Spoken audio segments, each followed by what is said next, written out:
നിങ്ങളുടെ ഇഷ്ട പരമ്പരകൾ എക്സ്ക്ലൂസീവായി സൺ നെക്സ്റ്റ് ആപ്പിലൂടെ തികച്ചും ഫ്രീ ആയി ഇപ്പോഴേ ആപ്പ് ഡൗൺലോഡ് ചെയ്യൂ. എന്തായാലും ചേച്ചിന് മേലിൽ ഇത്തരം പ്രവൃത്തികൾ ചെയ്യരുത്. നിന്നോട് കൂടി ഞാൻ ഈ പറയുന്നത്. ചെയ്താ നീ എന്താ ഞങ്ങളെ അങ്ങ് മൂക്കി കയറ്റൂ? കുടുംബത്തിന്റെ അന്തസ്സിനെ ബാധിക്കുന്ന പ്രശ്നങ്ങൾ ഉണ്ടാക്കിയാലേ എനിക്ക് തോന്നുന്ന പോലൊക്കെ ഞാനും പ്രശ്നം ഉണ്ടാക്കും. തോന്നും പോലെ ഇടപെടും. പ്രേമയ്ക്ക് മണി കെട്ടാനേ നീ വളർന്നിട്ടില്ലടാ. എന്നെ നിയന്ത്രിക്കാൻ എന്റെ അച്ഛനുണ്ട്, എന്റെ ഭർത്താവും ഉണ്ട്. നിന്റെ ചെലവിൽ ഞാൻ വരുന്ന സമയത്തെ നീ എന്നെ ഭരിക്കാൻ വന്നാ മതി. ചേച്ചി നീ കൂടുതലൊന്നും വിശദീകരിക്കണ്ടടാ.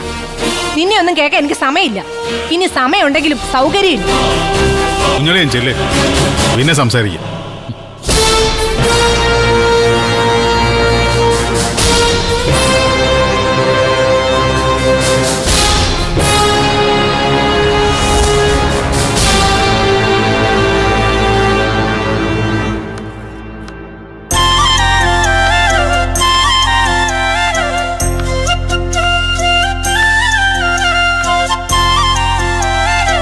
എന്തോരം കറികളാ അമ്മയ്ക്ക് ഉണ്ടാക്കാൻ അറിയാവുന്നത്. ഇതെല്ലാം പഠിച്ചെടുക്കണമെങ്കിൽ തന്നെ ഒരു ജന്മം തികയില്ല.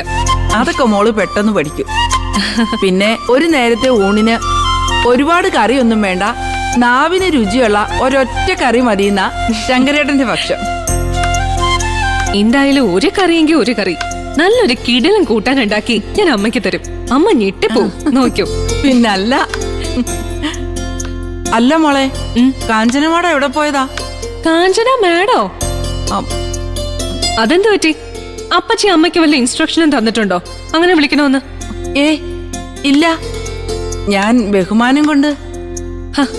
കൂടുതൽ ബഹുമാനിക്കൊന്നും വേണ്ട, പരസ്പര ബഹുമാനം അത് മതി. അപ്പച്ചി എവിടെ പോയതാണെന്ന് ആർക്കറിയാം? നിന്ന നിപ്പിലങ്ങ് അപ്രത്യക്ഷവും അതേപോലെ പ്രത്യക്ഷപ്പെടുകയും ചെയ്യും. ആ വന്നെന്ന് തോന്നുന്നു. ഞാൻ പോയി വാതിൽ ഉറക്കാം. ഇനി ഒരു മിനിറ്റ് പുറത്ത് നിൽക്കേണ്ടി വന്നാ അത് മതി അപ്പച്ചിക്ക്.